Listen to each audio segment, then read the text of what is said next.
छतरपुर जिले की प्रमुख खबरें। दिवाली पर जवानों का सम्मान, शहीदों की याद में सुंदरकांड।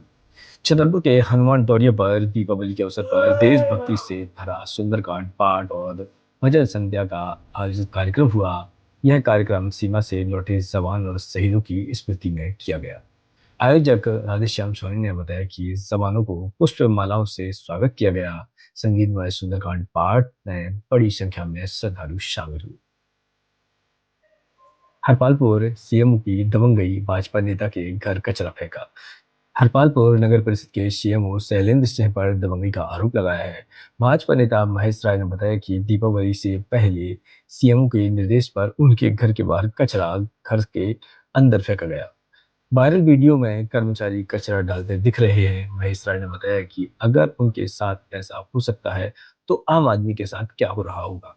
नागरिकों में आक्रोश है क्योंकि सीएमओ पर पहले भी मनमानी के आरोप लग चुके हैं। जनता ने प्रशासन से कार्रवाई की मांग की है। अस्पताल में शराबी ड्राइवर ने तबाही मचा दी। छतरपुर जिला अस्पताल में शराबी ड्राइवर इकराम ने हंगामा मचाया। उसने नशे में वैन चलाकर 2 कारों को, 20 मोटरसाइकिलों को और एक महिला और बच्चे को टक्कर मार दी। गुस्साए लोगों ने ड्राइवर की पिटाई कर दी। पुलिस ने उसे हिरासत में लिया। प्रत्यक्षदर्शियों के अनुसार इकराम ने अस्पताल गार्ड पर भी वाहन चलाने की कोशिश की। वह स्कूल वैन को सवाहन के रूप में इस्तेमाल करता है। स्थानीय लोगों ने अस्पताल में दलालों और असामाजिक तत्वों पर की जमावड़ी पर कार्रवाई की मांग की है। भैंस चोरी मामले में ग्रामीणों ने दी एसपी को शिकायत। छतरपुर के माधोगांव थाना क्षेत्र के ग्रामपरा में भैंस चोरी और मारपीट की घटना से पीड़ित अरविंद यादव ने एसपी कार्यालय में शिकायत दी। 18 अक्टूबर को तेज शाह और प्रिंस परमार ने 9 भैंसें हाकी और विरोध करने पर अरविंद पर हमला कर दिया। उनका सोने का लॉकेट भी छीन लिया। पुलिस ने केवल मारपीट की धाराओं में मामला दर्ज किया, चोरी की धाराएं शामिल नहीं की। ग्रामीणों और यादव समाज के 7 भैंसों की बरामदी, सुरक्षा और कड़ी कार्रवाई की मांग की है। ईशानगर की स्वाति की रंगोली बनी आकर्षण का केंद्र। ईशानगर में दीपावली पर स्वाति गुप्ता की रंगोली ने सभी का ध्यान खींचा। रंगोली में श्री राम, सीता और लक्ष्मण की आकृति बनाई गई, जो धार्मिक और सांस्कृतिक महत्व को दर्शाती है। स्वाति ने बताया कि यह रंगोली रामायण की कहानी को जीवंत करती है, जबकि घर में सकारात्मक आती है। गोवर्धन भगवान की प्रतिमा भी बनाई गई, जो चर्चा का विषय बनी हुई है।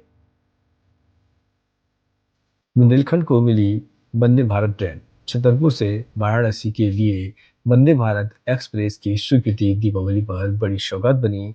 सांसद वी डी शर्मा के प्रयासों से शुरू हुई यह ट्रेन पर्यटक और धार्मिक यात्रा के लिए सुगम बनाएगी। ट्रेन खजुराहो से दोपहर 3:20 पर, वाराणसी से सुबह 5:26 पर चलेगी। यह महोबा, बांदा, चित्रकूट, प्रयागराज और विंध्याचल होते हुए 7 से 8 घंटे में यात्रा पूरी करेगी।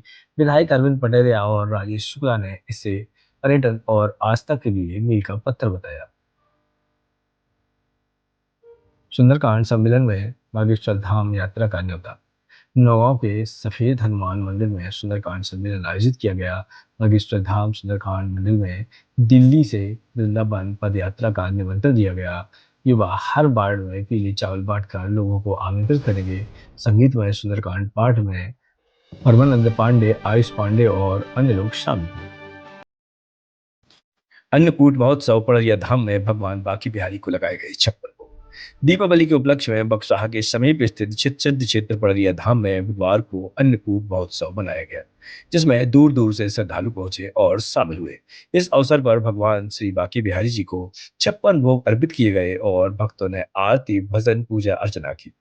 परंपरा के अनुसार दीपावली के दूसरे दिन अन्नकूट महोत्सव मनाया जाता है, जो गोवर्धन पूजा से भी जुड़ा हुआ है, जिसमें प्रकृति और पशुधन की पूजा का विशेष महत्व है। श्रद्धालुओं ने गाय बैल की पूजा कर गौ माता को मिठाई खिलाई और गोवर्धन पर्वत की आकृति बनाकर श्री कृष्ण की आरती उतारी। बताया जाता है कि इतिहास काल में महाराज छत्रसाल भी पड़रिया धाम में भगवान के दर्शन करने आते थे। यह आयोजन बुधवार को सुबह 9 बजे से शुरू हुआ, जो रात में 7 बजे तक चलता रहा।